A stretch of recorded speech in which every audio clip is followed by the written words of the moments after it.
یہ دونوں وحی کے جو مختلف لمحات ہیں، وحی سے قبل اور وحی کے بعد کے یہ دونوں باتیں اگر ہم سیکھ لیں تو یقیناً معاشرتی زندگی آن حضرت صلی اللہ علیہ وسلم کی ہمارے سامنے آتی ہے.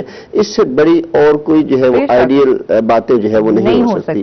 دیکھیں آپ علیہ الصلوۃ والسلام پر جو ہے وہ وحی نازل ہوتی ہے اور اس کے بعد سیدہ خدیجہ رضی اللہ تعالی عنہا کے پاس آتے ہیں تو انہوں نے آپ کو پریشانی ہجانی کی کیفیت میں دیکھا تو اس وقت تسلی کے الفاظ دیے اور وہ جو تسلی کے الفاظ ہمیں سیرت نگاروں نے بیان کیے ہیں، مختلف احادیث کے مجموعوں میں جو ہے وہ ذکر کیے گئے ہیں، وہ انتہائی جو ہے وہ اہمیت کے حامل ہیں رسول اللہ صلی اللہ علیہ وسلم کی معاشرتی زندگی کے حوالے سے. اور انہوں نے اتنے اعتماد سے بات کی کہ شاید ہی اتنا اعتماد ہمیں بالخصوص جو ہے وہ ادواج سے ملتا ہو. بہت کم. بالکل صحیح. لیکن انہوں نے کہا کہ کلا واللہ لا یخزیک اللہ ابدا انک لتصدق الحدیث تصل الرحم اور تقری الضیف وتعین علی نوائب الحق وتقسب المعدوم. یہ 5 الفاظ اور کسی حدیث میں جو ہے وہ 6 الفاظ جو ہے وہ ملتے ہیں. ابتدائی طور پر انہوں نے قسم کھائی کہ اللہ کی قسم، اللہ آپ کو کبھی ناکام کرنے والے نہیں، ذلیل و خوار کرنے والے نہیں. یہ اعتماد انہوں نے کس بنیاد پر ظاہر کیا؟ ان کی خصوصیات کی بنیاد پر. اس لیے کہ آپ ہمیشہ سچ بولنے والے ہیں، رشتہ داروں کے ساتھ حسن سلوک کرنے والے ہیں، مہمان نواز ہیں، اور بڑی خصوصیات جو آگے بیان فرمایا کہ وہ تقسب المعدوم، جو لوگ کما نہیں سکتے آپ ان کے لیے کماتے ہیں اور ان کا خرچ پورا کرتے ہیں. وہ توعین علی نوائب الحق، ہمیشہ حق کا جو ہے وہ ساتھ دیتے ہیں.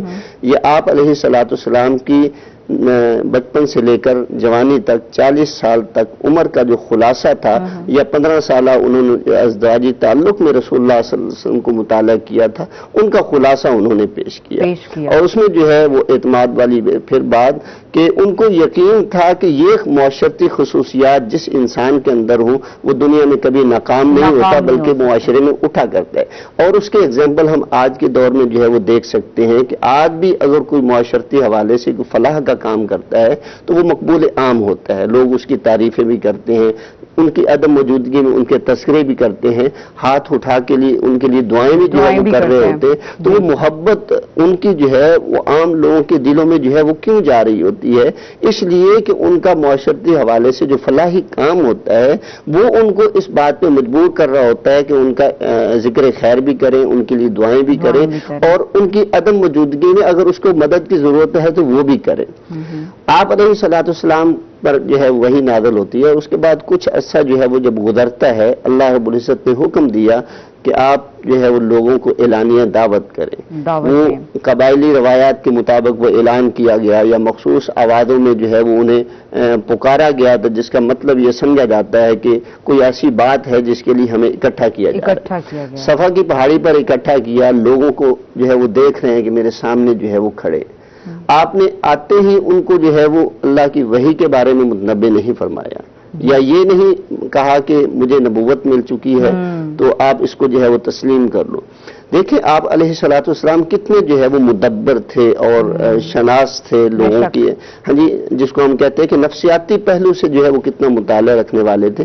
سب سے پہلے ان کو مخاطب کرتے ہوئے کہا کہ کیوں نہ ہو کہ میں اپنی سیرت کے حوالے سے ان سے پوچھوں، اپنے کردار کے حوالے سے پوچھوں، جو کہ آج کے دور میں بڑا مشکل سوال ہے کہ میں کسی سے کہوں کہ میرا کردار کیسا ہے تو یقیناً ہم میں سے جو بھی سوال کرے گا وہ الٹا ہی کو جواب دے گا کہ کردار کے پوچھنے والے میں جانتا ہوں تیرے جو ہے وہ کرتوت کے ہیں. لیکن آن حضرت صلی اللہ علیہ وسلم جو ہے وہ کتنے جو ہے ان کی عملی زندگی تھی کہ آپ علیہ الصلوۃ والسلام نے ان سے پوچھا کہ لوگوں اگر میں کہوں کہ اس پہاڑ کی اوٹ سے ایک ایسا لشکر آ رہا ہے جو ہمیں جو ہے وہ حملہ کرے گا اور ملیا میٹ کر کے رکھ دے گا، کیا تم میری اس بات کا جو ہے وہ یقین کرو گے؟ تو سیرت نگاروں نے جو الفاظ لکھے ہیں وہ ہمارے لیے بہت بڑا سبق. انہوں نے کہا کہ ہم نے ما جربنا علیک الا صدقا، آپ کہتے ہیں کہ ہم تصدیق کریں گے، ہم نے تو آپ کی زندگی میں آپ کو بار بار پرکھا ہے، تجربے کیے، ایکسپیریمنٹل حوالے سے جو ہے وہ گفتگو کی کہ کئی مرتبہ ہم نے تجربہ کیا، ما جربنا علیک الا صدقا، مگر ہمیشہ ہم نے آپ کو سچائی ہی پایا.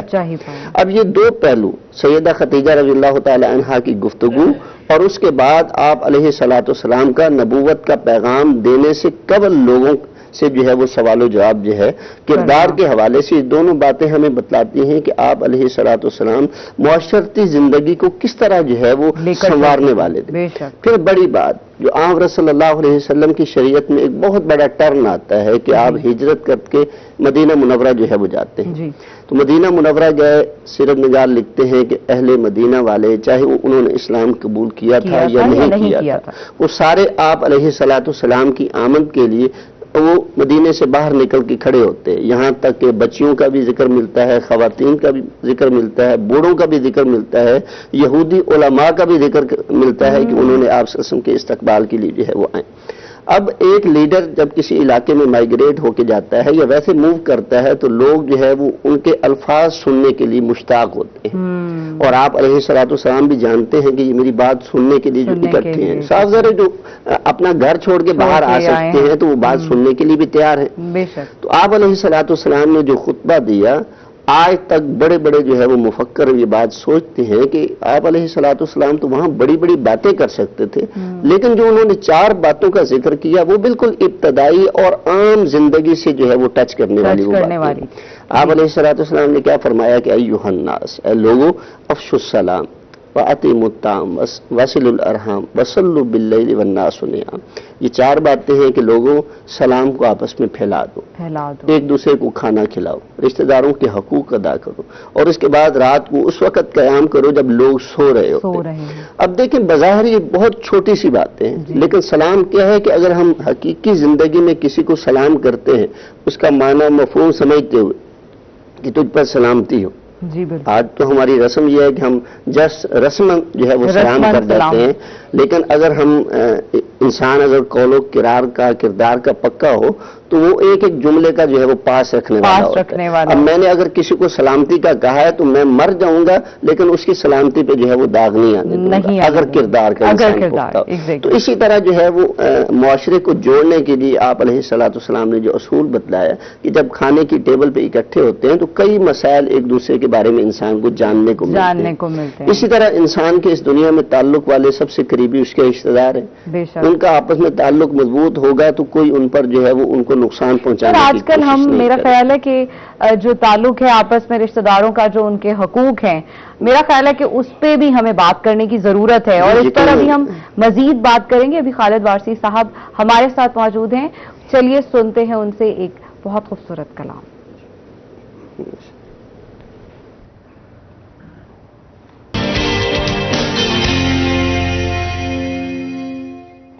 جی ویلکم بیک ناظرین، آفٹر اے شارٹ بریک آپ دیکھ رہے ہیں روہی ایٹ 10، اور ہمارے ساتھ آج اسپیشل ٹرانسمیشن میں عید میلاد النبی کی جو اسپیشل ٹرانسمیشن ہے اس میں ہمارے ساتھ موجود ہیں اسکالرز، اور اس سے پہلے ہم ایک بہت خوبصورت کلام سن رہے تھے خالد وارثی صاحب سے۔ تو ہم جو ہمارے ساتھ موجود ہیں پروفیسر ڈاکٹر اکرم حریری صاحب، اور ہم ان سے بات کر رہے تھے سیرت طیبہ پر اور ان کے معاشری زندگی کی جو تعلیمات ہیں نبی اکرم صلی اللہ علیہ وآلہ وسلم کی، اس کے بارے میں۔ جی سر، آپ بتا رہے تھے رشتہ داروں کے حقوق کے بارے میں، تو اسی سے ہم جو ہے وہ کنٹینیو کریں۔ آپ صلی اللہ علیہ وسلم کی معاشرتی زندگی جو ہے اگر اس کا کمپیریزن کیا جائے بڑے بڑے لیڈروں کے ساتھ، جی، تو میرے خیال میں سب سے بالا تر پیغمبر مصطفیٰ صلی اللہ علیہ وسلم کی تعلیمات اس سلسلے میں ملتی ہیں۔ نہ صرف تعلیمات ملتی ہیں بلکہ آپ کا عمل جو ہے وہ ملتا ہے۔ تو جیسے کہ اس روایت میں کہ مدینہ منورہ میں داخل ہو رہے ہیں اور یہ چھوٹی چھوٹی باتیں جو ہے وہ ذکر کر رہے ہیں، کیونکہ اسی سے جو ہے وہ معاشرہ بنتا ہے، اور اس کو کون سمجھ سکتا ہے؟ دانشور، جو حقیقی معنوں میں دانشور ہے، عالم ہے، سمجھدار ہے، پڑھا لکھا ہے، وہی سمجھ سکتا ہے۔ اور اس کے لیے ہمیں سیرت میں ایک بہت ہی خوبصورت جو ہے وہ واقعہ ملتا ہے کہ حضرت عبداللہ بن سلام رضی اللہ تعالیٰ عنہ جو اسلام قبول کیا انہوں نے یہیں پہ، وہ یہودیوں کے بہت بڑے علماء میں سے تھے، اور یہودیوں نے آپس میں جو ہے وہ طے کیا، اہل یہود نے، کہ ہم میں سے جو ہے وہ جائیں گے عبداللہ بن سلام، کیونکہ یہ تورات کو جاننے والے ہیں، ہمارے عالم دین ہیں، تو تاکہ وہاں جو کچھ دیکھیں اس پروپیگنڈے کا جو ہے وہ جواب دے سکیں، جو ان کا مقصد یہ تھا۔ تو اب کسی نے لکھا ہے کہ وہ کھجور کے ایک تنے پہ جو ہے وہ بیٹھے آپ کو دیکھ رہے تھے۔ بہرحال جو بھی ان کی کیفیت تھی، کہ آپ علیہ الصلوۃ والسلام سے جب انہوں نے یہ الفاظ سنے تو وہ دنگ رہ گئے کہ ایک جو ہے یہ باتیں صرف ایک پیغمبر ہی کر سکتے ہیں، کیونکہ یہاں تو ہم لوگ مشتاق ہیں ان کی گفتگو سننے کے لیے، اور وہ صرف ایک بات ہی جو ہے وہ ذکر کر رہے ہیں مختصر وقت میں، اور اسی کی جو ہے وہ تعلیم دے رہے ہیں، گویا کہ یہ ایک بہت بڑا معاشرہ جو ہے وہ بنانا چاہتے ہیں، تو انہوں نے اسی وقت جو ہے وہ اسلام قبول کر لیا تھا۔ تو دیکھیں یہ بڑی جو ہے وہ آپ صلی اللہ علیہ وسلم کی ایک بڑی کامیابی ہے، اور یقیناً یہ ایک بڑی کامیابی ہوتی ہے جب کوئی معاشرے کا بڑا آدمی کوئی آپ کے ساتھ مل جاتا ہے، تو وہ کیونکہ اور بالخصوص اہل علم آدمی اگر آپ کے ساتھ مل رہا ہے تو ایک بڑی جو ہے وہ کامیابی آپ سے کی لی جا سکتی ہے۔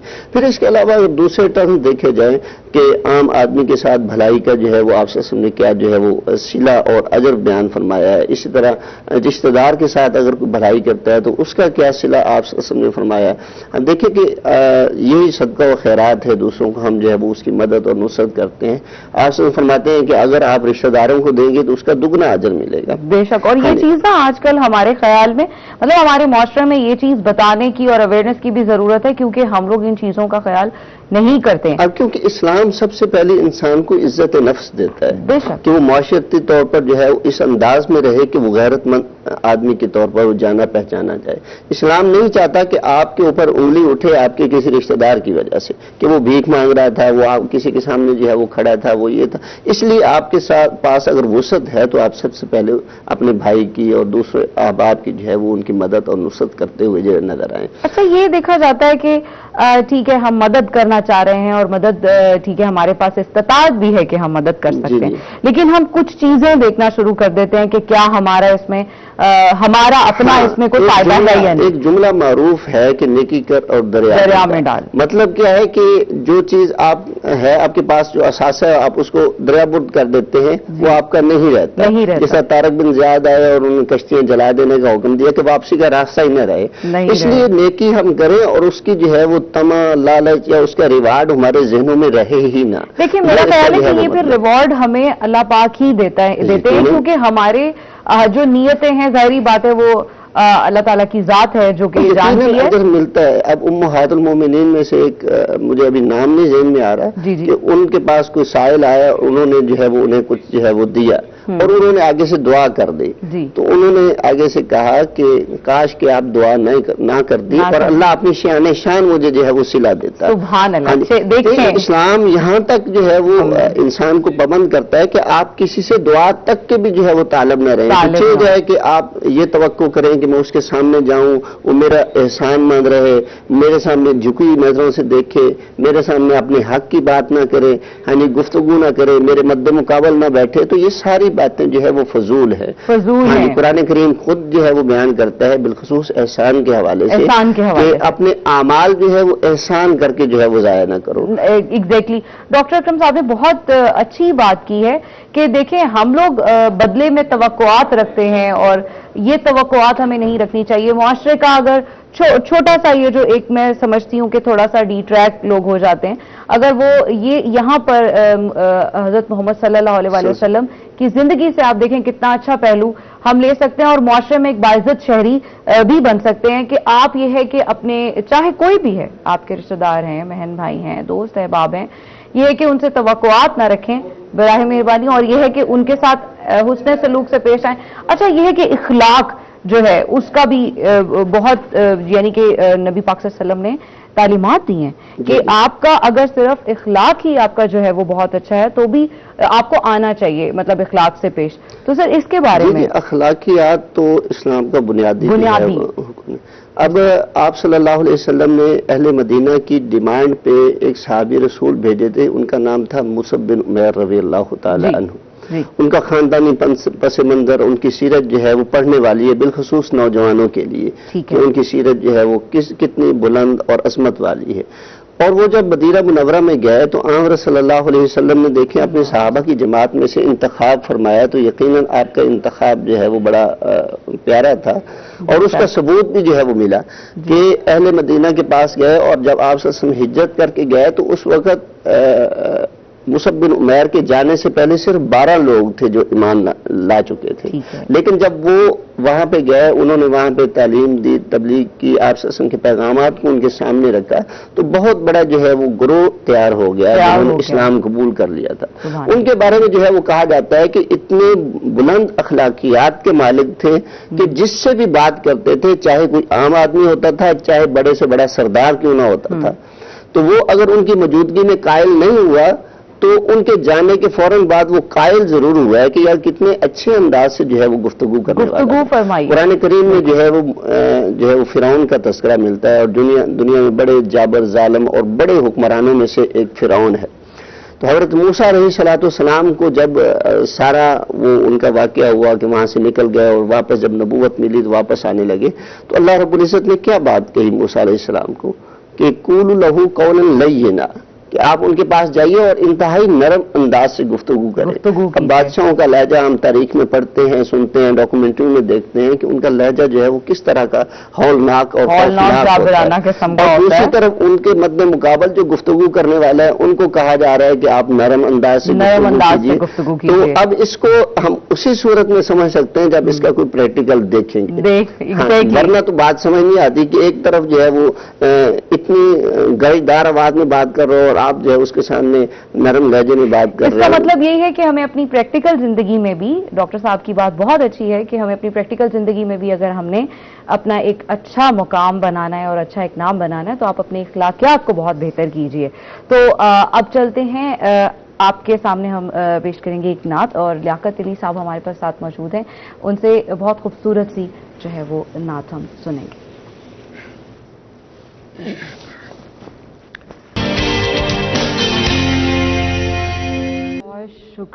بہت شکریہ خالد، سبحان اللہ، ماشاءاللہ، بہت شکریہ، آپ نے اتنی خوبصورت نعت جو ہے وہ ہم سب کو سنائی۔ گفتگو کا آغاز کریں گے ڈاکٹر اکرم صاحب سے۔ ڈاکٹر صاحب یہ بتائیے کہ نبی پاک صلی اللہ علیہ وسلم کی جو زندگی کا خلاصہ اور ان کی جو محبت کا تقاضا ہے وہ آج کے دور کے حساب سے وہ کیا ہو سکتا ہے؟ سبحان اللہ، وہ بجلی کا کڑکا تھا یا صوت ہادی، عرب کی زمین جس نے ساری ہلا دی۔ مولانا حالی صاحب نے تو یہاں پہ عرب کی زمین کا لکھتے ہیں، تو میں سمجھتا ہوں کہ کائنات کا شاید ہی زمین کا کوئی ذرہ ہو جو آپ صلی اللہ علیہ وسلم کے وجود سے، آپ کے تعلیمات سے وہ جو ہے معطر نہ ہوا ہو۔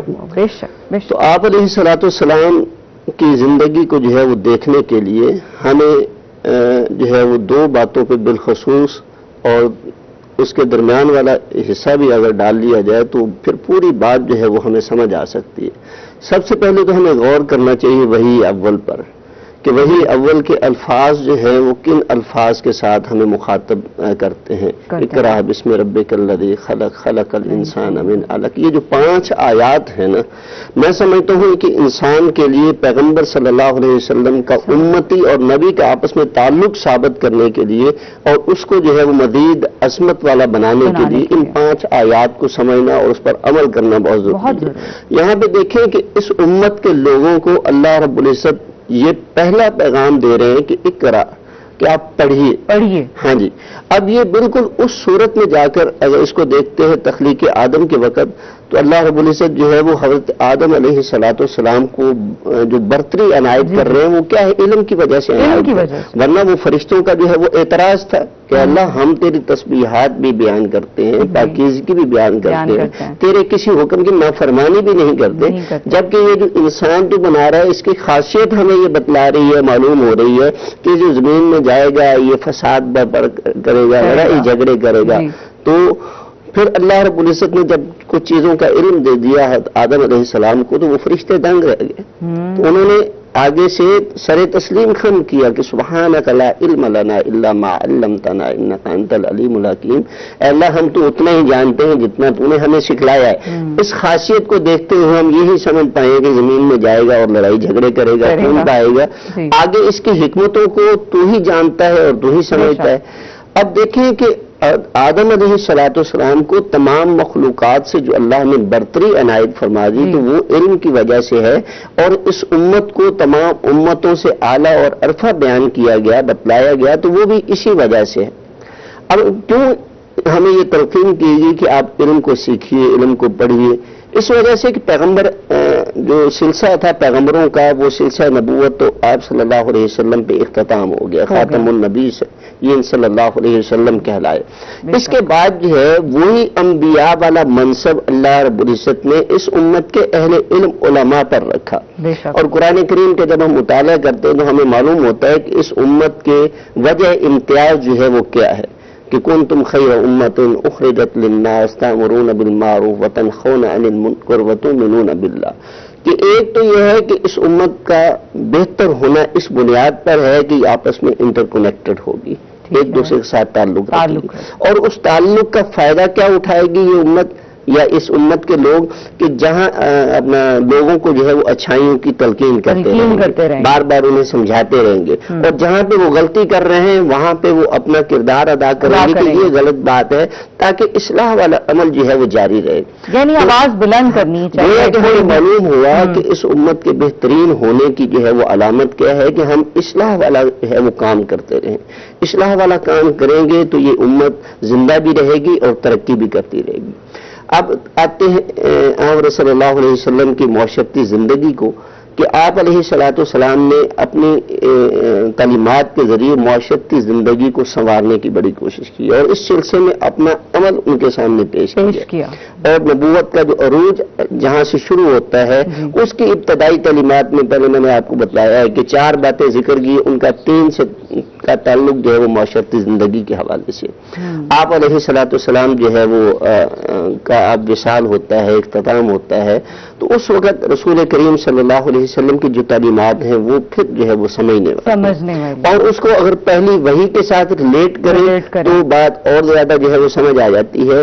وہ یہ کہ ہے کہ آپ علیہ الصلوۃ والسلام نے اس وقت جو ہے وہ کچھ حقوق بیان فرمائے، جن میں غلاموں کے، ملازموں کے، خواتین کے اور اس طرح دوسرے، اور ان سے جو ہے وہ آپ صلی اللہ علیہ وسلم نے ڈرایا ہے لوگوں کے معاملے میں جو ہے خطبے میں بھی انہوں نے یہ بات کہی تھی کہ حجۃ الوداع والی ہی باتیں جو ہے ان میں سے چند ایک باتیں جو ہے وہ ریوائز کیا ہم یہ کہہ سکتے ہیں کہ وہ بالکل یہ بات حقیقت آپ نے بہت اچھی کی کہ جو ہے یہ حقوق جو ہے اس کے اوپر بہت زور دیا گیا ہے، اور انہوں نے اپنے بات تھوڑی سی لمبی ہو جائے گی لیکن میں یہاں پہ ایک بات ایڈ کرنا چاہتا ہوں کہ جو مشترکہ باتیں رہی ہیں نا تمام شریعتوں کے اندر، ان میں سے ایک بات یہ ہے کہ آپ دوسروں کے حقوق ادا کریں۔ بے شک آپ دوسروں کے حقوق ادا کریں گے تو ذمہ دار آپ ہیں، نہیں کریں گے تو تب بھی ذمہ دار آپ ہیں۔ اچھا ٹائم ہمارے پاس پروگرام کا تھوڑا سا شارٹ ہے، تو ڈاکٹر اکرم ہم اس کے اوپر مزید بات کرتے ہیں آپ سے، یہ ہے کہ آج کے دن کے حوالے سے آپ کیا شارٹ میسج جو ہے وہ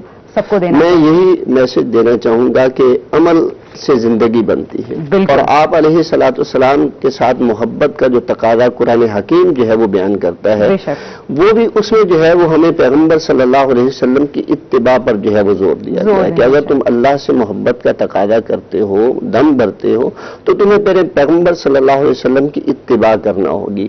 گویا کہ آپ علیہ الصلوۃ والسلام کی اتباع جو ہے وہ بہت ضروری ہے۔ پھر اس کا مطلب یہی ہے کہ ہمیں ان کی اتباع جو ہے وہ کرنی چاہیے، اور یہ کہ انہیں فالو کرنا چاہیے، وہ ہمارے لیے عملی نمونہ ہے اس دنیا میں، ان کی تعلیمات جو ہیں انہیں فالو کرنا چاہیے۔ اب ہمارے ساتھ لیاقت علی موجود ہیں، ان سے ہم جو ہے وہ نعت سنیں گے، اور جانے سے پہلے سر آپ کا بہت شکریہ، آپ نے اپنا ٹائم دیا آج کے دن کے لیے، آپ نے ہمیں جوائن کیا۔ بہت شکریہ، تھینک یو۔ اور خالد صاحب آپ کا بہت شکریہ، آپ نے جوائن کیا، اور لیاقت علی صاحب آپ کا بہت شکریہ، آپ نے جوائن کیا۔ اب نعت سنتے ہیں۔ جی ویلکم بیک ناظرین، آفٹر دا شارٹ بریک ہمارے پروگرام کا دوسرا حصہ جو ہے وہ سٹارٹ ہو چکا ہے، اور اس میں بھی ہمارے ساتھ بہت خوبصورت مہمان ہیں جن سے ہم بات کریں گے، اور آج عید میلاد النبی صلی اللہ علیہ وسلم کے موقع پر بہت اچھی جو ہے وہ ڈسکشن ہوگی۔ اس کے لیے ہمارے ساتھ جو ہے وہ موجود ہیں، سب سے پہلے ہمارے ساتھ موجود ہیں ڈاکٹر صاحب موجود ہیں ہمارے ساتھ بہاؤدین زکریا یونیورسٹی سے، اور پروفیسر ڈاکٹر عبدالقدوس صاحب جو کہ ہیڈ آف دی ڈپارٹمنٹ ہیں، اور وہ ہمارے ساتھ سیرت پر گفتگو کریں گے اور زندگی کے اور پہلوؤں پر بھی ہم بات کریں گے۔ ان کے سب سے پہلے سر ڈاکٹر صاحب السلام علیکم۔ وعلیکم السلام sir, welcome to the show. Thank you.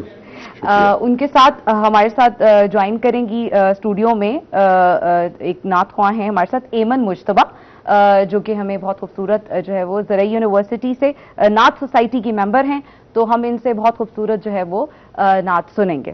اور ان کے ساتھ بیٹھے ہیں محی الدین، جو کہ محی الدین صاحب کامران شہزاد، جو کہ ہمارے ساتھ جوائن کریں گے اسٹوڈیو میں. تو چلیے گفتگو کا آغاز کرتے ہیں اور ڈاکٹر صاحب سے. ڈاکٹر صاحب یہ بتائیے گا کہ سیرت رسول صلی اللہ علیہ وآلہ وسلم اور عسکری تقاضے جو ہیں ہماری زندگی کے حوالے سے، سر اس کے بارے میں روشنی اس پہ ڈالیے. جی بسم اللہ الرحمن الرحیم.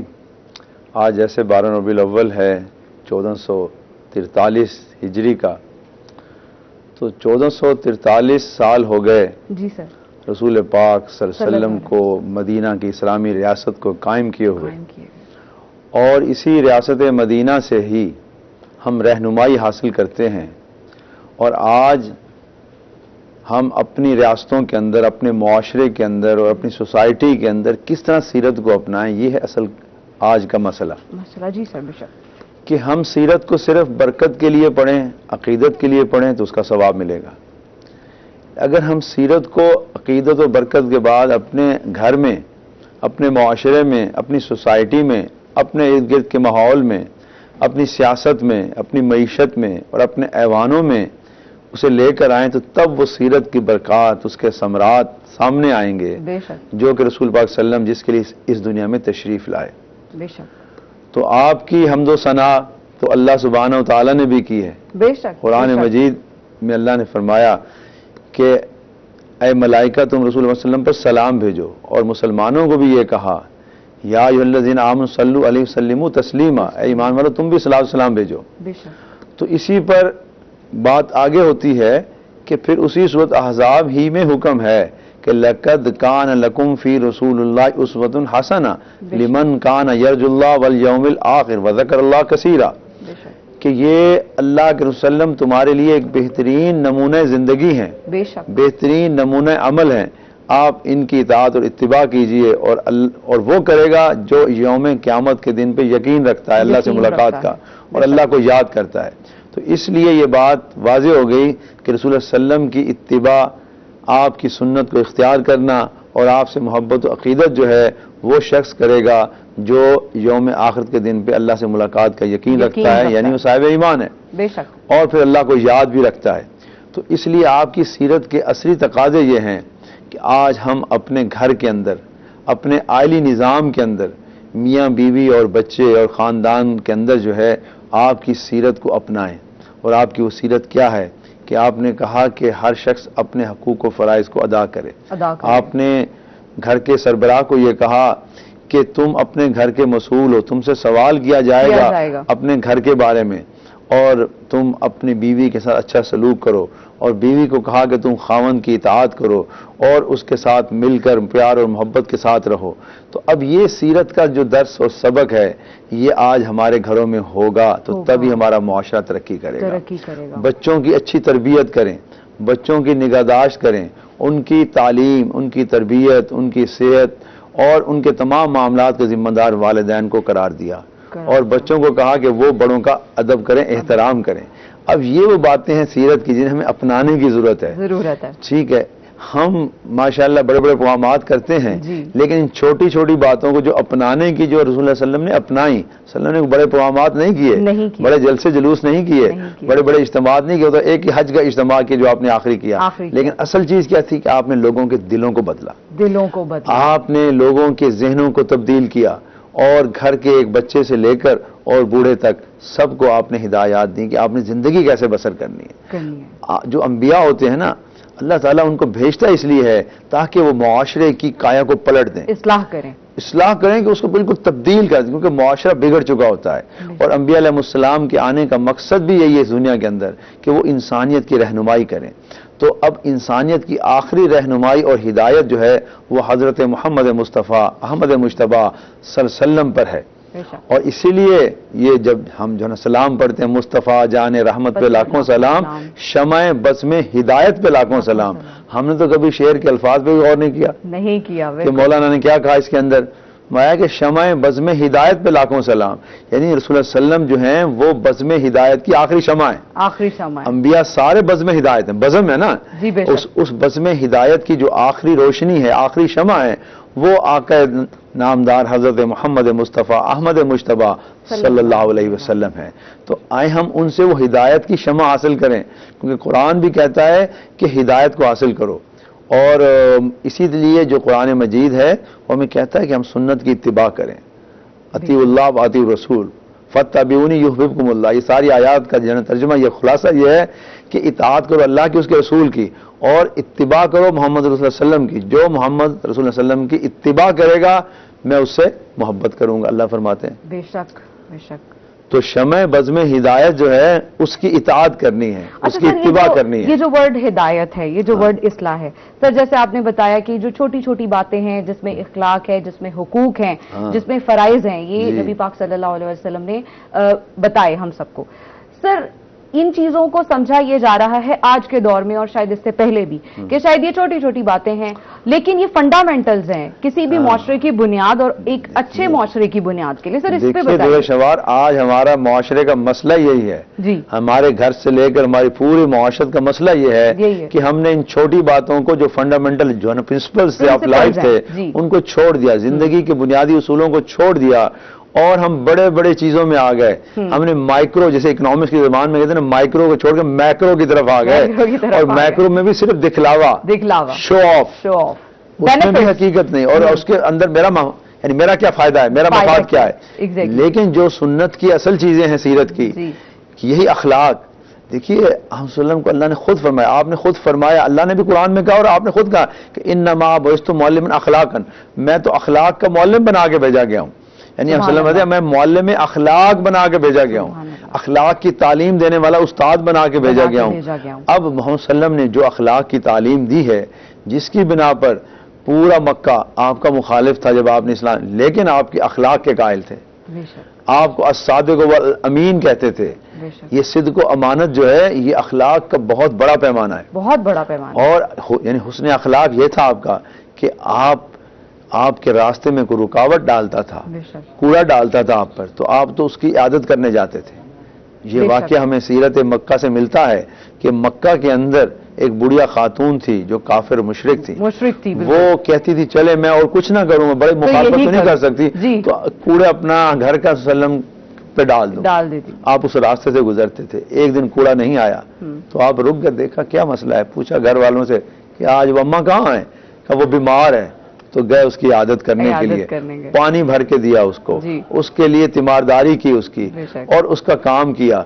تو وہ اگلے دن ایمان نہ لے آئی. کیسے نہ لاتی؟ اس نے دیکھا یہ اخلاق.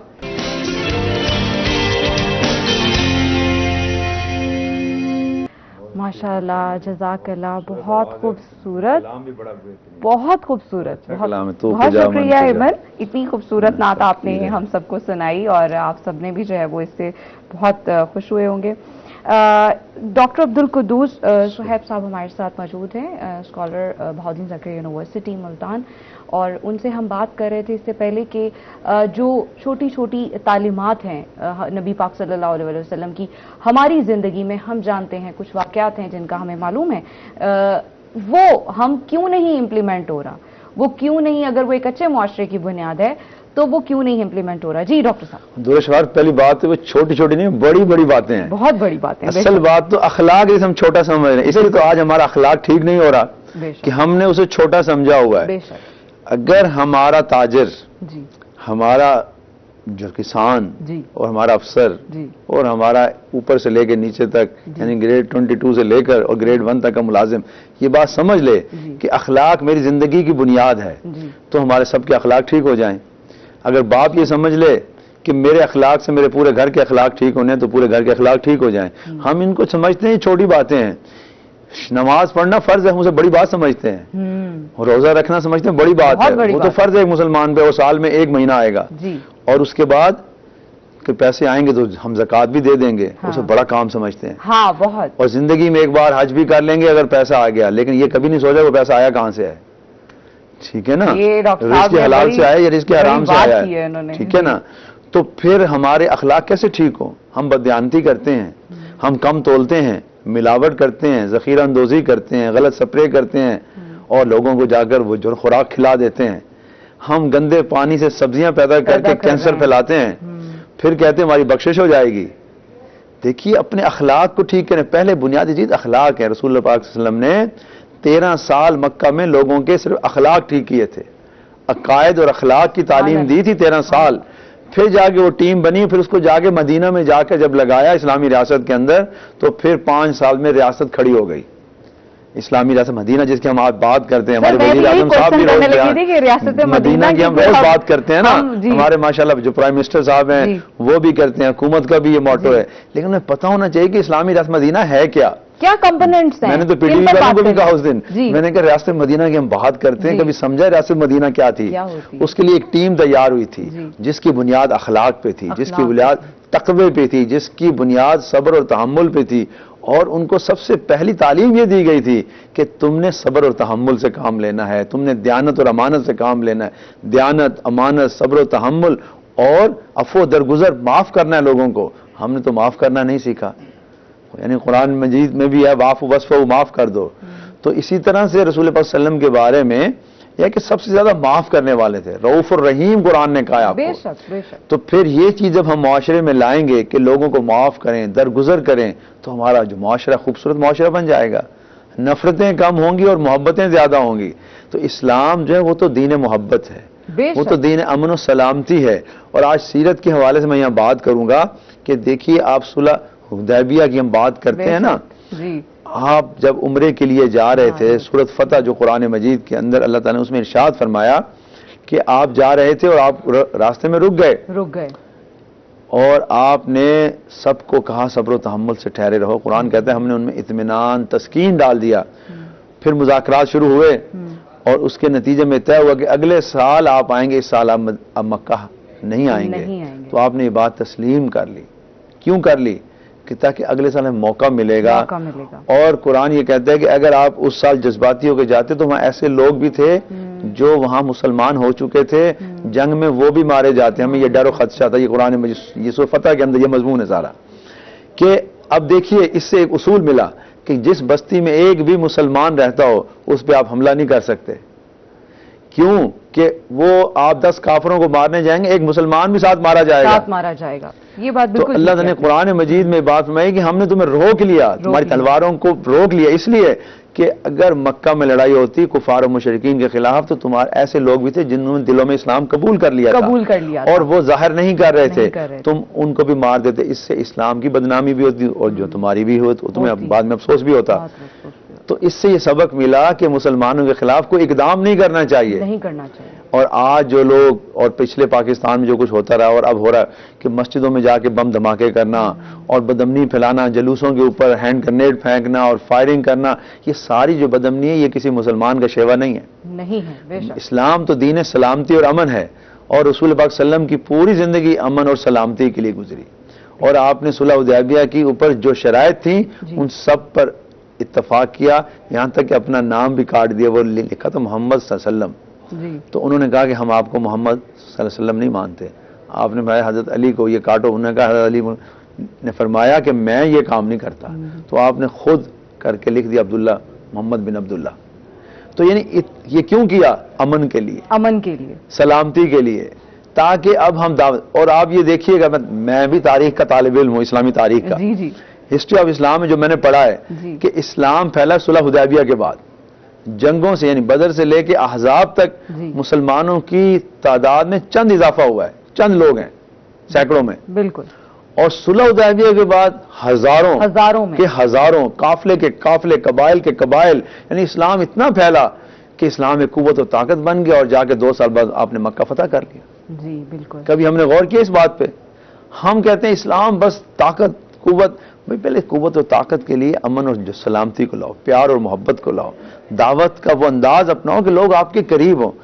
رسول پاک صلی اللہ علیہ وسلم نے لوگوں کے دلوں میں جگہ بنائی. دلوں میں سر، یہ بات ابھی میں آپ سے بلکہ یہ کہنے والی تھی کہ دیکھیں دلوں میں اترے ہیں، چیزوں کو تبدیل کیا. بالکل. آج ہم سب کیا کر رہے ہیں؟ طاقت اور قوت اسلام کو نافذ کرنا چاہتے ہیں. قوت اور طاقت کے ذریعے نہیں، پیار اور محبت سے اور اخلاق سے اور اپنی زندگی کو تبدیل کریں گے تو لوگ ہمیں دیکھ کر تبدیل ہوں گے. غیر مسلم آپ کی طرف تب آئے گا نا کہ جب آپ رسول اللہ صلی اللہ علیہ وسلم کی سیرت کو اپنائیں گے, آپ کی سنتوں کو اپنائیں گے, اخلاق اچھے ہوں گے, آپ دوسروں کو معاف کریں گے, درگزر کریں گے, اور پھر آپ دیانت و امانت کا پیکر ہوں گے.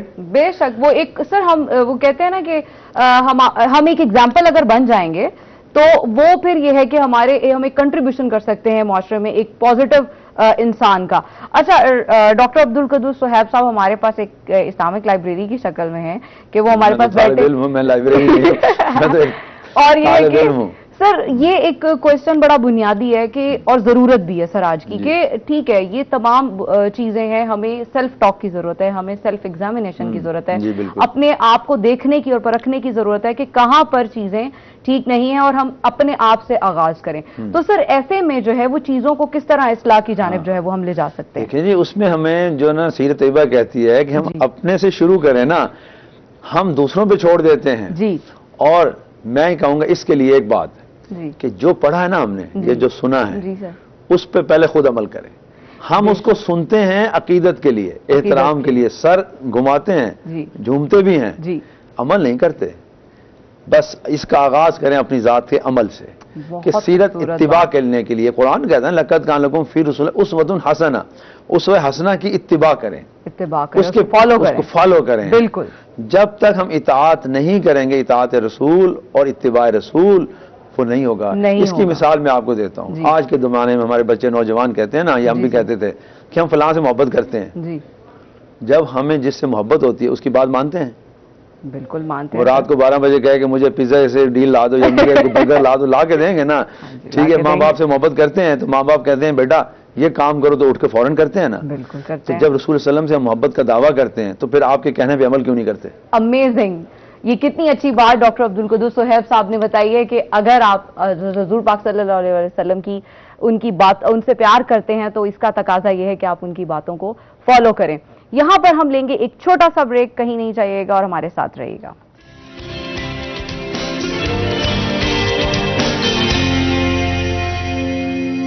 اور گفتگو جاری ہے ڈاکٹر عبدالقدوس صہیب صاحب سے جو کہ اسکالر ہیں اور ہمارے ساتھ موجود ہیں, اور ہم لوگ بہت لکی ہے کہ آج ہم ان سے آج کل کے زمانے کے حساب سے جو ہمیں وہ ایک بتا رہے ہیں اور جو ہمیں ایڈوائسز کر رہے ہیں وہ اس کا سلسلہ جاری ہے. چلتے. اچھا ڈاکٹر صاحب یہ بتائیے کہ جیسے ہم آج جیسے آپ کے پاس کتنے سارے اسٹوڈنٹ سے آپ کا انٹریکشن ہوتا ہے, تو ہماری یوتھ کو اس ٹائم کیا ضرورت ہے کہ کون سی ایسی چیزیں ہیں جن پر انہیں کام کرنے کی ضرورت ہے آج کے دن کے حساب سے, آپ کیا بات کریں؟ جی سیرت طیبہ میں نا جی سر معاشرے کے ہر طبقے کے لیے رہنمائی ہے. بے شک. یوتھ کے لیے تو بالخصوص رہنمائی ہے. بالخصوص رسول اللہ علیہ وسلم کی جسے کہتے ہیں نا سیرت کی جامعیت اور کاملیت یہ ہے کہ آپ نے زندگی کے ہر شعبے کے لیے رہنمائی دی ہے. یہ نہیں صرف بوڑھوں کے لیے دیا یا صرف جو ہے نا جی کسی جو غریب کے لیے دیے, نہیں, امیر کے لیے, غریب کے لیے, چھوٹے کے لیے, بڑے کے لیے, نوجوان کے لیے, بوڑھے کے لیے, بچوں کے لیے, مردوں کے لیے, عورتوں کے لیے, ہر ایک کے لیے آپ نے رہنمائی دی ہے. یہی آپ کی سیرت کی جامعیت ہے. اب آپ دیکھیے یوتھ کو آپ نے کیا پیغام دیا کہ آپ اپنی تعلیم حاصل کریں. آپ نے سب سے پہلے تعلیم کی بات کی ہے. مکہ میں بھی آپ نے وہاں پہ دار ارقم بنایا, ارقم کا گھر تھا, اسے دار ارقم کو تعلیمی ادارے میں بنایا. جو مسلمان نوجوان تھے انہیں سب وہاں تعلیم دیتے تھے. آپ روزانہ خود تعلیم دیتے تھے ان کو, انہیں ایجوکیٹ کرتے تھے, ان کی تربیت کرتے تھے. تو نوجوان کی پہلی ضرورت ہے اس کی تعلیم, ایجوکیشن, پھر اس کی تربیت, اس کی ٹریننگ. آپ اس کو تربیت ایسا کریں تاکہ وہ معاشرے کا ایک بہترین فرد بن سکے. جی بالکل. تو یہ تعلیم و تربیت آپ نے مدینہ میں بھی کی, صوفہ میں بھی کی, اور وہاں جو پڑھنے والے طالب علم تھے ان کی فیس نہیں ہوتی تھی. ہمارے نظام میں تو فیس ہے نا, ہاں جی, نو فیس, اور بھی فارمیلٹی, فیس فری. جی. اور وہاں پر انہیں کپڑے بھی ملتے تھے, رہائش بھی ملتی تھی, کھانا پینا بھی ملتا تھا. مستقل اقامتی ادارہ تھا صوفہ. جب وہ تعلیم و تربیت وہاں سے لے لیتے تھے انہیں روزگار کے مواقع فراہم کرتے تھے. اب انہیں سکل کرتے تھے, ہنر دیتے تھے کہ کام کرو, محنت کرو. اور دوسرا سبق انہیں یوتھ کو دیا محنت کرنے کا. جی سر. اور خود بھی محنت کرتے تھے رسول اللہ, اور یوتھ کو بھی یہ کہا کہ محنت کرے. اور محنت کے بعد یہ کہا کہ اچھے اخلاق کو اپناؤ, بہت اچھی اپنے بڑوں کا احترام کرو اور چھوٹوں سے پیار اور محبت کرو. تو تعلیم اور تربیت اور اخلاقی تربیت آج کے یوتھ کا سب سے بڑا مسئلہ ہے. آج کے یوتھ کو کوئی رہنمائی دینے والا نہیں ہے. سر پہلی سیرت سے تربیت تو رہنمائی گھر ہے. ہے نا. ہاں. مطلب دیکھیں میرا یہ خیال ہے کہ اگر گھر سے ہی آپ کی تربیت جو ہے وہ ایک 50% ہو جاتی ہے تو میرا خیال ہے کہ پھر وہ جو اساتذہ پر وہ جو ایک ذمہ داری ہے نا، وہ جو کہا جاتا ہے آپ جا رہے ہیں تو وہیں سے سیکھ کر آؤ، میرا خیال ہے کہ گھر سب سے پہلی 50% وہاں سیکھیں گے نا، جی، 50% تو والدین سکھائیں گے. بالکل. جب بچہ 4 سال کے جب اسکول جائے گا تو 4 سال سے پہلے جو 4 سال میں گھر میں اس کی تربیت ہوئی ہے، اسے سچ بولنے کی اگر عادت پڑ گئی گھر میں تو سچ بولے گا. اگر اسے دیانت اور امانت کی عادت گھر میں پڑ گئی کہ والدین اس کے سامنے اچھے کام کر رہے ہیں، دیانت سے امانت سے رزق حلال کما رہے ہیں، تو وہ بھی یہی کام کرے گا نا. اگر گھر میں سے جھوٹ کی عادت پڑ گئی، موبائل چھپانے کی اور جھوٹ بولنے کی اور دیکھنا کچھ اور جو کرنا کچھ، گیٹ پر کہو کوئی گیٹ نہیں پہ ہے. کچھ اور ہے. اب تو یہ موبائل ہاتھ میں ہوتا ہے، کہتے نہیں میں تو یہ نہیں دیکھ رہا تھا، میں تو کچھ اور دیکھ رہا تھا، میں یہ نہیں سن رہا تھا، کچھ اور سن رہا تھا. ٹھیک ہے نا. تو یہ عملی بات ہے نا. یہ پریکٹیکلی جب وہ دیکھے گا امی دیکھ کچھ اور رہی تھی اور کیا کچھ اور رہی تھی، ابو کر کچھ اور رہے تو کہتے نہیں میں نے تو یہ پوسٹ ہی نہیں کھولی، میں نے تو یہ گانا نہیں سنا، میں تو اور سن رہا تھا، میں تو کچھ تلاوت سن رہا تھا. ٹھیک ہے نا. تو جناب جب یہ بات وہ گھر سے سیکھ کر جائے گا تو معاشرے میں استاد اس کی کیا تربیت کرے گا. پھر استاد کی ذمہ داری بھی ہے. دیکھیں والدین کے بعد استاد کی ذمہ داری میں سمجھتا ہوں. قومیں ہمیشہ استاد بناتے ہیں، معلم بناتے ہیں، اور رسول صلی اللہ علیہ وسلم یوتھ کے معلم ہیں. تو یوتھ کا سب سے بڑا مسئلہ یہی ہے کہ اسے تعلیم بھی دی جائے، اسے تربیت بھی جائے اور اس کے اخلاق بہترین بنائے جائیں، اور پھر ان کو معاشرے کا بہترین فرد بنانے کے لیے انہیں ہنر سکھائے جائیں. انہیں آپ ایسی ٹریننگ دیں کہ وہ پڑھنے لکھنے کے بعد تربیت یافتہ ہوں، وہ سکلڈ ہوں. ہاں یہ ہے سیرت کا ہمیں سبق. وہ سکلڈ دی آپ نے اور ان کی بات بھی مانی جائے. پھر رسول اللہ نے ایک بڑا اہم کام کیا، یوتھ کو آپ مشورے میں شامل کرتے تھے. آج ہم نہیں کرتے. آپ دیکھیے رسول اللہ نے اکثر جو شورا میں جو نوجوانوں سے بھی مشورہ کیا، ان کی رائے لی، ان کو رائے لیں، ان کو اہمیت دیں معاشرے کے اندر، تاکہ کل کو مستقبل تو انہیں کا ہے نا. اگر آپ انہیں ہر بات پہ ٹوک کے بٹھا دیں. اور ایک چیز میں نے جو پڑھی جو نا سیرت کے اندر کہ نوجوان آتے تھے آپ سے سوال کرتے تھے تو کچھ بڑے صحابہ انہیں روکتے تھے. کیسا؟ رسول اللہ وسلم کہتے نہیں کرو سوال، انہیں آگے آنے دو. وہ پیچھے بیٹھے ہوتے تھے کہ یہ اٹھ کر آگے آ جائے میرے پاس. اب یہ جو سیرت کا پہلو ہے کہ سوال کرنے دینا ہے، مردوں کو بھی عورتوں کو بھی. عورتیں آگے سوال کرتی. آج ہمارے معاشرے میں عورت کو سوال کرنے کا حق نہیں ہے. سر یہ تو ہمارے بڑوں کے لیے بھی پھر لرننگ ہے. ہاں جی، کہ پلیز بچوں کو اس طرح نہ کریں بھئی تمہارے مطلب کی بات نہیں ہے، تم چلو سے بچے آگے سوال کرتے تھے، خواتین آگے سوال کرتی تھی. آپ ہمیشہ جو ہے نا سوال کرنے کو اس کو قابل جو ہے تحسین سمجھتے تھے، ان کو بلاتے تھے. یعنی ایسا بھی ہوا کہ کسی نے آ کے برائی کا سوال کیا آپ سے تو صحابہ نے اسے کہا کہ اس کو منع کرو، اسے روکو. آپ نے نہیں اسے کرنے دو، میں سمجھاؤں گا. تو لاجک سے سمجھاتے تھے اس کو، لاجیکلی. ہاں یہ نہیں ہے کہ دبا دیا، نہیں چپ کر کے بیٹھو تم غلط سوال کر رہے ہو. ٹھیک ہے نہیں بیٹا، ہاں آپ نے یہ سوال کیا ہے نا، اگر ایسا ہو تو پھر ایسا. ٹھیک ہے. تو اس کو لاجک سے بات سمجھائی تو اس نے کہا کہ ہاں مجھے بات سمجھ آ گئی ہے، میں ایسا نہیں کروں. تو اب یہ واقعات جب سیرت کے ہم مطالعہ کرتے ہیں کہ رسول اللہ علیہ وسلم نے دلیل کے ساتھ نوجوان کو قائل کیا. یہ جو لاجک اور جو نا دلیل یہ نوجوان کو مطمئن کرتی ہے. جب وہ مطمئن ہوگا تو آگے کام کرے گا. رسول اللہ علیہ وسلم ایک ماہر نفسیات بھی تھے. بے شک نوجوان کو، بوڑھے کو، جوان کو ہر طرح سے مختلف انداز میں بات سمجھاتے تھے. یعنی سر جو یوتھ ہے اس کو پیار اور محبت سے اور انہیں آرام سے جو ہے نا وہ سمجھانے کی ضرورت ہے. سر ڈاکٹر صاحب آپ سے بات جاری رہے گی اور ہمارے ساتھ نعت خواں موجود ہیں ایمن مجتبیٰ. اور ایمن مجتبیٰ آپ کا بہت شکریہ، آپ نے ہمیں ٹائم دیا اور اتنی خوبصورت نعت سنائی. آپ سے سنیں گے. اور ساتھ ہی تشریف رکھتے ہیں کامران شاہد صاحب. کامران شاہد صاحب آپ کا بہت شکریہ، آپ نے شرکت کی اور آپ نے جو ہے وہ ٹائم دیا ہمیں، بہت شکریہ. اب یہ ہے کہ ایمن آپ ہمیں ایک خوبصورت سی نعت سنائیں.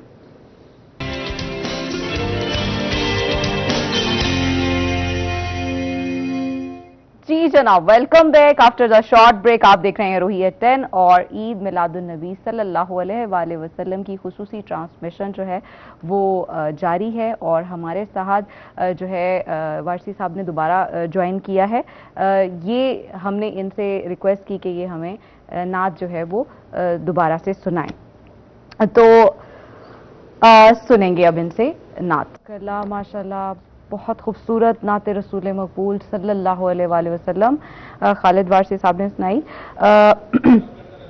اب ہمارے ساتھ موجود ہیں پروفیسر ڈاکٹر عبدالقدوس صہیب صاحب اور ہم ان سے بات کریں گے معاشرتی اور سیاسی تقاضوں پر، اور یہ ہے کہ اب ان سے بات کرتے ہیں سیرت مصطفیٰ صلی اللہ علیہ وآلہ وسلم کے حوالے سے کہ وہاں سے ہم کیا تعلیمات جو ہے وہ لے سکتے ہیں۔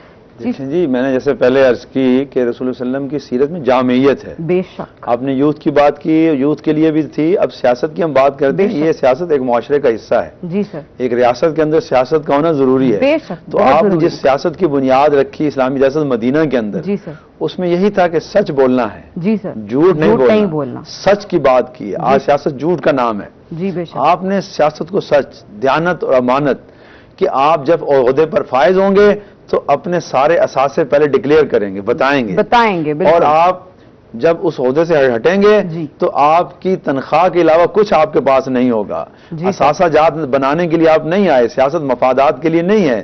رسول پاک صلی اللہ علیہ وسلم کی سیاست دیانت اور امانت کی تھی اور خدمت کی تھی۔ بے شک، آج ہم سیاست میں آتے ہیں اثاثے بنانے کے لیے، جی، اپنے کاروبار اور جو نا بزنس کو اور اپنی کمپنیز کو اسٹرینتھن کرنے کے لیے۔ رسول پاک صلی اللہ علیہ وسلم کی سیاست یہ تھی کہ آپ نے اس کو خدمت کا ذریعہ بنایا۔ آپ نے فرمایا سید القوم خادمہم، جو قوم کی خدمت کرتا ہے وہ ان کا سردار ہوتا ہے، وہی ان کا ممبر پارلیمنٹ بنے گا جو ان کی خدمت کرے گا۔ تو خدمت، اور وہ بھی جذبے کے ساتھ اور نیکی کے ساتھ، شو آف کے بغیر، ہاں شو آف کے بغیر، یعنی آپ لوگوں کی خدمت کرتے تھے یہاں تک کہ رات کو جو قافلے مدینہ سے باہر ٹھہرے ہوتے تھے، اور مکہ میں بھی آپ یہ کرتے تھے، خدیجہ کا مال جا کے ان کو خیرات کر دیتے تھے، ان کی ضروریات پوری کرتے تھے، اور مدینہ کے باہر جو قافلے آتے تھے ان کے لیے آپ راشن پہنچاتے تھے، ان کو کھانا پہنچاتے تھے، ستو، کھجور، دودھ، جو اس وقت جو غذا تھی وہ پہنچا کر آتے تھے، اور راتوں کو جاتے تھے تاکہ لوگوں کو پتہ نہ چلے۔ آج تو ہم کہتے ہیں پہلے کیمرے کی آنکھ سامنے آئے گی تو پھر میں صدقہ خیرات بھی کروں گا، پھر میں اپنے روز کے پروجیکٹ کا آغاز کروں گا، اور پکچرز بھی ہوں گی اور بڑی بڑی جو سلائیڈ اور پورے پینافلیکس لگائے جائیں، پھر میرے پروجیکٹ کا آغاز کیا جائے۔ اصل میں فرماتے تھے کہ خدمت خلق کرو اور اس میں جو ہے دکھلاوا بھی نہ ہو، کیونکہ اس کا اجر اللہ سے ملنا ہے نا۔ آج ہمارا اللہ پہ یقین اٹھ گیا ہے نا، وسلم کا تو پورا یقین کامل تھا کہ سب کچھ اللہ ہی سے ملتا ہے اور اللہ ہی دینے والا ہے۔ اور پھر آپ نے سیاست میں معافی کا عنصر دیا۔ جب آپ طاقت اور قوت میں آئے تو مدینہ آپ نے فتح کیا تو کیا کیا آپ نے؟ سب کو معاف کر دیا۔ آج ہم حکومت میں ہم آتے ہی بدلہ لینا شروع کرتے ہیں۔ کون کون تھا جس نے مجھے ووٹ نہیں دیا، کس کس نے میری مخالفت کی، اور کس کس نے پہلی حکومت کے اندر تھا، پرانے بیانیے نکالے، ان کو آگے بھیجیں۔ تو آپ کے بارے میں وہ ایک شاعر نے کہا ہے نا کہ سلام اس پہ کہ جس نے خون کے پیاسوں کو قبائیں عطا کی، سلام اس پہ کہ جس نے گالیاں کھا کر دعائیں دی۔ تو یہ والا کلچر اپنائیں سیاست میں کہ خون کے پیاسوں کو قبائیں عطا کی۔ فتح مکہ میں بعد میں ابو سفیان کے گھر کو امن کا گھر قرار دے دیا اور ان سب کو اپنے ساتھ بٹھا لیا، ٹھیک ہے، اور جنہوں نے گالیاں دی تھیں اور ان کو آپ نے دعائیں دی۔ سر یہ بھی تو ہے نا، دیکھیں کہ اگر ہم معاف کر دیں گے تو دوسرے شخص کا بھی جو ہے وہ دل آپ کے لیے صاف ہو جائے گا۔ سر یہ جو ریاست مدینہ انڈر کنسٹرکشن ہے، سر اس کے بارے میں آپ کیا کہیں؟ دیکھیں ریاست مدینہ کے لیے پھر ہمیں رسول پاک صلی اللہ علیہ وسلم کی سیرت کو اپنانا ہوگا، صرف باتیں نہیں کرنی ہوں گی، صرف ڈائس پہ آ کر یا اس پروگرام میں بیٹھ کے میں باتیں کر جاؤں اور میں عمل نہ کروں تو میری بات میں اثر بھی نہیں رہے گا، تو یقین بھی نہیں رہے گا۔ جی بالکل، ریاست مدینہ کا پہلا جز یہ ہے کہ جو کہو اس پہ عمل کرو۔ قولون ما لا تفعلون، قرآن کہتا ہے وہ بات کیوں کہتے اس پہ عمل نہیں کرتے؟ بے شک آپ اپنے گھر سے آغاز کریں جو نا سادگی کا، مہنگائی ہو رہی ہے، غربت بڑھ رہی ہے، تو سب سے پہلے آپ خود سادہ زندگی اختیار کریں۔ جب آپ کریں گے تو آپ کی دیکھا دیکھی عوام بھی کریں گے۔ رسول صلی اللہ علیہ وسلم کا یاد ہے نا آپ کو، سیرت پڑھی ہم سب نے کہ جب غزوہ احزاب میں خندق کھود رہے تھے تو صحابہ نے کہا کہ ہم اتنے دن سے بھوکے ہیں، کھانا نہیں ملا، اور ہمیں پیٹ پہ پتھر باندھ کے یہ کام کر رہے ہیں اپنی بقا کے لیے۔ تو آپ نے فرمایا دیکھو میرے پیٹ کے اندر بھی 2 پتھر بندھے ہوئے ہیں، تم نے 1 باندھا ہے، میں نے 2 باندھے ہیں۔ سبحان اللہ، سلام اس پہ ہم سلام بھیجیں نا رسول صلی اللہ علیہ وسلم پر کہ جو کہا اس پہ بڑھ کر عمل کیا۔ صحابہ نے اگر 1 پتھر باندھا ہوا تھا تو آپ نے 2 پتھر باندھے ہوئے تھے۔ آج سیاست میں اس کی بنیاد رکھیں، خدمت بھی کریں، جذبہ بھی ہو، اور عوام سے بڑھ کر خود کام کریں۔ ہم کہتے ہیں بس ایک تقریر کر دیں، ایک آرڈر کر دیں اور کام ہو جائیں گے، اس طرح نہیں ہوگا، ہمیں خود عمل کرنا ہوگا۔ اور سیاست میں آپ نے تدبر، فہم اور معافی اور درگزر، آپ نے دیکھا کہ کس کس کو کیسے ڈیل کرنا ہے۔ آپ نے یہود مدینہ کے ساتھ پہلے مساق مدینہ کیا، اس پہ پورے نہیں اترے، ان کو بھی باہر نکالا ایک ایک کر اس کا بھی طریقہ ہے، یہ نہیں ہے کہ ساروں کے ایک بس میں پڑ گئے، پہلے ایک قبیلہ گیا، پھر دوسرا گیا، پھر تیسرا گیا، اور اس کے ساتھ جی جب مکہ جو ہے نا صلح حدیبیہ بے شک۔ کیوں کی؟ تاکہ مکہ میں اسلام پھیلے، اور وہ پھیلا۔ آپ دیکھیں 2 سال کے اندر مکہ پورا فتح ہو گیا۔ تو اس لیے ہمیں آگے بڑھنے کے لیے نا پھر ہمیں کی ضرورت حکمت، ہے، تاریخ بے شک۔ کا مطالعہ کریں تدبر کے ساتھ۔ سیرت سے بڑھ کر کہیں سے تدبر نہیں ملتا۔ نہیں ملتا۔ میں آج کے دن، یہ 12 ربیع الاول کا دن ہے، میلاد یہ مصطفیٰ میسج کا سر دن ہے، دے دیجئے۔ یہی پیغام ہے کہ ہم اپنی سیاست کے اندر بھی، اپنے معاشرت کے اندر بھی فہم و تدبر لائیں اور معاملات کو حکمت کے ساتھ لے کر چلیں۔ وہ علامہ اقبال کے بقول، وہ دانائے سبل مولا کل، کہ جس نے غبار راہ کو بخشا فروغ وادی سینہ۔ وہی سبحان قرآن، اللہ، وہی اول، وہی آخر، سبحان وہی اللہ، قرآن، وہی فرقان، سبحان اللہ، وہی یاسین، وہی توحا۔ سبحان تو اللہ، ہمیں سبحان یہ قرآن کو اور فرقان کو بے شک۔ سمجھنا ہے۔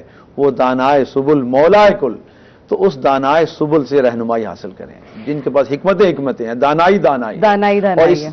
یعنی رسول پاک صلی اللہ علیہ وسلم سے بڑھ کر اس دنیا میں کوئی دانا پیدا ہی نہیں ہوا، اور اس سے بہترین راستہ ہمارے پاس رہنمائی کا نہیں ہو سکتا۔ پروفیسر ڈاکٹر عبدالقدوس صہیب صاحب ہمارے ساتھ موجود تھے، اسکالر بہاؤالدین زکریا یونیورسٹی ملتان۔ سر آپ کا بہت شکریہ، آپ نے ہمیں ٹائم دیا اور اتنی خوبصورت باتیں کی۔ اور ہمارے ساتھ تشریف رکھتے ہیں خالد وارثی صاحب، انہوں نے ہمیں بہت خوبصورت نعت رسول مقبول جو ہے وہ صلی اللہ علیہ وسلم ہمیں سنائی، اور اب ہم ان سے دوبارہ بھی جو ہے وہ جو ہے سنیں گے۔ سر آپ کا بہت شکریہ، آپ آئے اور آپ نے ہمیں اپنا ٹائم دیا۔ اور ناظرین، شو کا جو ہے وقت وہ ختم ہوا چاہتا ہے، اس دعا کے ساتھ کہ آپ خوش رہیں اور صحت مند رہیں اور خوشیاں بانٹتے رہیں اور خوشیاں بانٹنے کی وجہ بنیں، سیرت کو اپنانے کی توفیق عطا سیرت فرمائے۔ کو آج کے اپنانے دن کی، کے بعد ایگزیکٹلی ڈاکٹر صاحب نے بہت اچھی بات کی، رسول پاک صلی اللہ علیہ وسلم کی سیرت کو اپنانے کی سیرت کو توفیق اپنانے عطا کی فرمائے۔ توفیق عطا کرے۔ بہت شکریہ، اللہ حافظ۔ خالد صاحب نعت سنائیے ہمیں۔